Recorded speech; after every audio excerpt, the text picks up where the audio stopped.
The proposed tuition hikes in South Africa sparked outrage and have spearheaded a national conversation about the value of higher education and access of poor students. The government has proposed a 10% tuition increase and a $750 registration fee for the 2016 academic year. That angered thousands of students already struggling to pay tuition.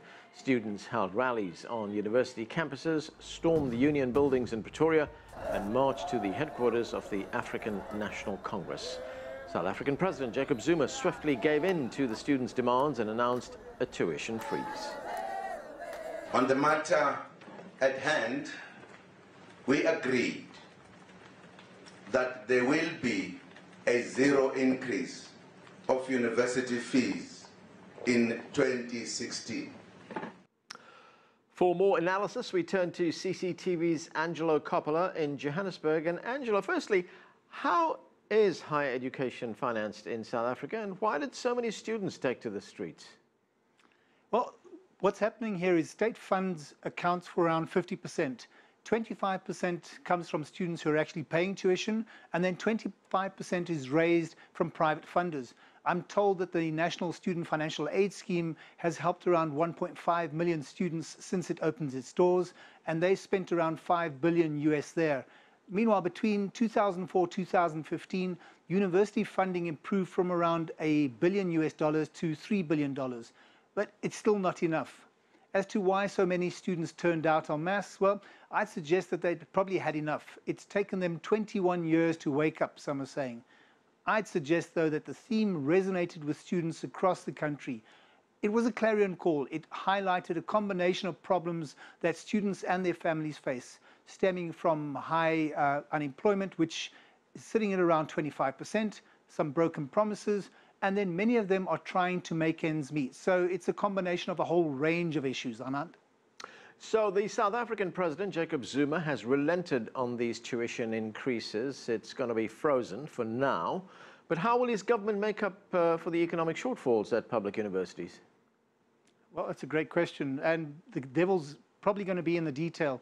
It's estimated that government will have to find around $1.5 billion just for next year alone. It's been suggested that the money should come from the Finance Minister Nene's medium-term budget, but he hasn't thrown his hat into the ring yet. The truth is that government has made the promise of no increases for next year and free education in terms of higher education for the poor and poverty-stricken going forward. But in a shrinking economy and a lower tax revenue base, this is going to probably prove quite challenging, which probably means that pressure is going to be placed on universities to squeeze their benefactors for bigger grants and donations. But again, shrinking economy might prove a challenge as businesses keep their belts tightened. Anand? Now, of course, these protests have prompted a bigger discussion in South Africa, and this discussion is about poverty and inequality in South Africa. How is the ANC, the African National Congress, responding to that? Well, in a fairly predictable manner. First of all, a commission of inquiry was announced, and then a presidential task team was announced. However, the terms of reference for both of those are still some way away, and judging what happened a little while ago, we could see it in the next couple of months or so, so there's no major rush there. The ANC, though, does appear to be in full support of the protests. Everyone from the president down to directors general and rank and file in the ANC have thrown in this and shown their support for those protests. The ANC has always said that their position has been free education for the poor and poverty-stricken. The question now is how to fund that promise, and that's going to prove tough. If they don't keep their promise, they could see a backlash at the polls. We have a municipal election round coming up next year, and there are a couple of districts and larger cities that are on the border or teetering between staying with the ANC or moving to opposition parties.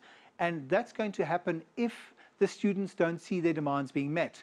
It also appears that the ANC have been scrambling and were caught unawares by this wave of protests. There also appears to be a bit of a growing disillusionment amongst the black middle class. It's something that the ANC probably wants to nip in the bud quite quickly. So they've got their work cut out for them, Anand. Thanks, Angelo. That's CCTV's Angelo Coppola reporting from Johannesburg.